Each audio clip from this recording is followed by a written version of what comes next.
മകം നക്ഷത്രക്കാർ അസുരഗണ സ്വഭാവക്കാരാണ്. തീവ്രമായ മുൻകോപവും അസഹ്യമായ തീക്ഷ്ണതയും മകം നാളുകാരുടെ സ്വഭാവത്തിൽ കലർന്നിരിക്കും. ഏത് കാര്യത്തിലും വളരെ ആലോചിച്ചു മാത്രം തീരുമാനമെടുക്കുകയും വളരെ സാവധാനം അത് നടപ്പിലാക്കുകയും ചെയ്യുന്ന സ്വഭാവക്കാരാണ് മകം നാളുകാർ. എന്നാൽ സ്വഭാവത്തിലെ തീക്ഷ്ണമായ വശം പൊതുവെ മറ്റുള്ളവരുമായി ഇടപഴകുന്നതിൽ നിന്നും അവരെ അകറ്റി നിർത്തുകയാണ് പതിവ്. സാമൂഹികമായ കാര്യങ്ങളിൽ ഇടപഴകുകയോ അനേകം ജനങ്ങളുമായി ബന്ധപ്പെട്ടുള്ള ഒരു പ്രവർത്തനം ഭംഗിയായി നടത്തിക്കൊണ്ടു പോവുകയോ ചെയ്യുന്നതിന് മകം നാളുകാർക്ക് പലപ്പോഴും സാധിക്കാറില്ല. ഇപ്പോഴത്തെ സമയം ജീവിതത്തിൽ വളരെ പ്രതികൂലമായ സ്ഥിതിവിശേഷമാണ് കാണിക്കുന്നത്.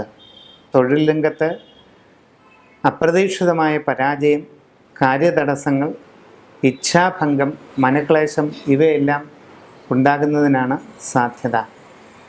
സാമ്പത്തികമായ നഷ്ടങ്ങൾ പെട്ടെന്ന് തന്നെ വന്നു ഭവിക്കാൻ ഇടയുണ്ട്. തൊഴിൽപരമായ കാര്യങ്ങളിൽ ആലോചനക്കുറവും അശ്രദ്ധയും നിമിത്തം വളരെയധികം നഷ്ടങ്ങളും പരാജയവും ഉണ്ടാകാനാണ് സാധ്യത കാണുന്നത്. കുടുംബ ബന്ധങ്ങളിൽ തകർച്ചയോ അസ്വസ്ഥതകളോ അനുഭവപ്പെടുന്നതിനിടയുള്ള ഒരു കാലഘട്ടമാണ്. പെരുമാറ്റങ്ങളിൽ മുൻകോപവും അസഹ്യതയും നിയന്ത്രിക്കേണ്ടത് വളരെ അത്യാവശ്യമായി കാണുന്നു. നിങ്ങളുടെ ഗൃഹാരൂഢത്തിൽ വളരെ ദോഷകരമായ ഒരു താരകയോഗം രൂപം കൊള്ളുന്ന സന്ദർഭമാണ് ഇപ്പോഴുള്ളത്. അതിനാൽ വീടിൻ്റെ വാസ്തുശാസ്ത്രപരമായ വശങ്ങൾ അറിയാവുന്നവരെ കാണിച്ച് വേണ്ട പരിവർത്തനം വരുത്തുന്നതിന് ശ്രദ്ധിക്കേണ്ടതാണ്.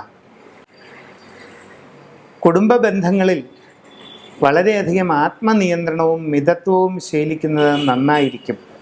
നിങ്ങളുടെ ഇപ്പോഴത്തെ വിഷമങ്ങൾ ഏറെക്കുറെ പൂർണ്ണമായി മാറുന്നതിനും അനുകൂലമായ ഫലങ്ങൾ വന്നു ചേരുന്നതിനും നിങ്ങളുടെ ഗൃഹാരൂഢത്തിൽ വെച്ച് അഷ്ടനാഗബലി എന്ന് പറയുന്ന നാഗ ആരാധനാ ചടങ്ങ് നടത്തുന്നത് വളരെയധികം പ്രയോജനം ചെയ്യും.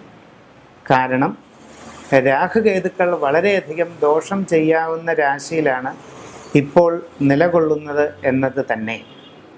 അതോടൊപ്പം ഗോമേതക രത്നം വെള്ളി ലോക്കറ്റിലാക്കി കഴുത്തിൽ ധരിക്കുന്നതും രാഹുകേതുക്കൾ നിമിത്തമുണ്ടാകുന്ന ദോഷങ്ങൾക്ക് ഒരു പരിധിവരെ പരിഹാരമായി തീരുന്നതാണെന്ന് കാണുന്നു.